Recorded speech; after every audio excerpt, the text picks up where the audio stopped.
उन्हाची तीव्रता आणि संभाव्य पाणी टंचाई लक्षात घेऊन उजनी धरणातून भीमा नदीत गुरुवारी रात्री 9 वाजल्यापासून उन्हाळी आवर्तन सुरू करण्यात आलं आहे। या आवर्तनातून सुमारे 7 टीएमसी पाणी सोडले जाणार असून जिल्ह्यातील पाणी पुरवठा योजना आणि शेतीला दिलासा मिळणार आहे। 16 एप्रिल रोजी झालेल्या कालवा सल्लागार समितीच्या बैठकीत हा निर्णय घेण्यात आला होता। त्यानुसार विसर्ग टप्प्याटप्प्याने वाढवून नदीपात्रातील प्रवाह वाढवला जाणार आहे।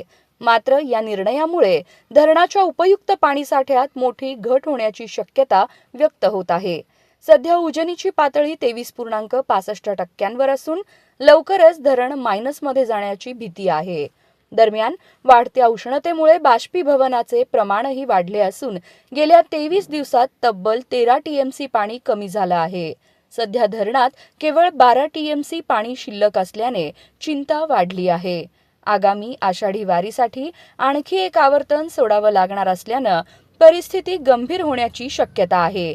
कमी पावसाचा अंदाज लक्षात घेता प्रशासनाने दीर्घकालीन नियोजन करण्याची गरज व्यक्त होत आहे।